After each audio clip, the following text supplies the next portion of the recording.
Cedar Falls public safety officers and firefighters trained in a vehicle extrication scenario to better prepare them for this type of emergency incident.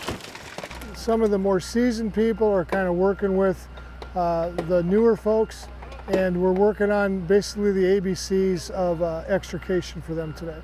29 public safety officers trained alongside 18 career firefighters during the 3 training sessions, allowing each fire shift the opportunity to participate.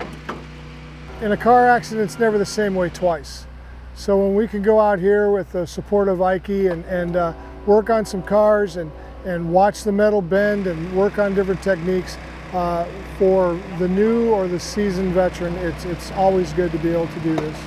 You have to get your hands on the tools, get to know what that tool is going to do, how it's going to operate on there, and on each different car.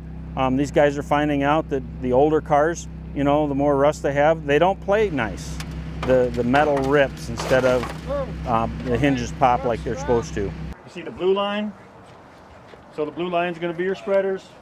Red line here is your cutters. Each PSO has the opportunity to gain valuable experience using the metal cutter and jaws of life. For some, it was the first time they were able to operate this potentially life-saving equipment. Each tool is different, so each time you have an opportunity to jump in and to use it, yeah, definitely much, just from the short training we've had today, I'm much more familiar with the tools and how they work and, you know, what we need to do with them.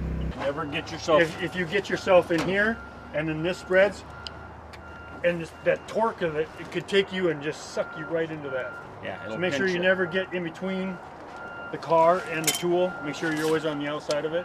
These training sessions are routine for public safety officers and firefighters and part of an ongoing training program that allows personnel to gain valuable hands-on experience. One of the big benefits of having this training out here is that we're able to go over a bunch of different scenarios. It can be a technical skill, and doing it continually over and over really helps us get good hands-on experience on the equipment and gives us an opportunity to get down in some situations that we don't encounter often. And it's good practice to get familiar with the tools that we're using and how they work. These tools are used to help cut the steel doors and frames of a vehicle, allowing first responders to remove people who may be trapped in their vehicle at the accident scene. At an angle and try and use some of this. So these are heavy tools. This will cut up to, I think, 20,000 pounds or spread 20,000 pounds. The training helps our emergency responders gain the confidence and experience to be prepared for these types of incidents. You know, the one thing that a lot of new personnel don't realize is the weight of the equipment. It's very heavy. It's taxing on your body. You have to use good lifting skills. You have to think about how you're maneuvering the metal and the tool. So it's really good from an educational point to let them know what they're in for. Public safety officers use the hydraulic-powered tools working alongside career firefighters. Keep it going. There you go. It's a good review for our career firefighters, and also they get to interact and help the newer firefighters on how to cut up these cars. One of the great benefits of having the career firefighters teach this is that we can draw on their experience.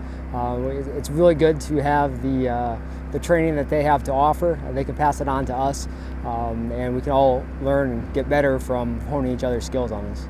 They need to know exactly what's going on because out in the field, they're going to be working side by side with us.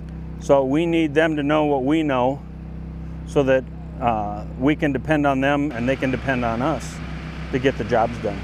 The ultimate goal for the Cedar Falls Public Safety Department is to provide citizens with well-trained and prepared staff, ready to respond to the call when they are needed. Keep going.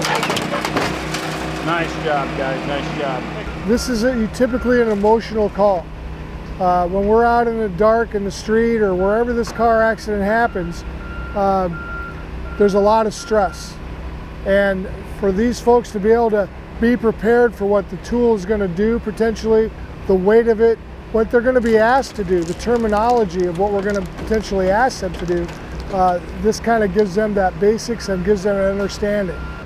Really helps out the citizens of Cedar Falls as we're able to get a greater number of trained people on scene, something like this, it can only help to have more hands that are trained and familiar and are able to pitch in and help out in already a high-stress situation.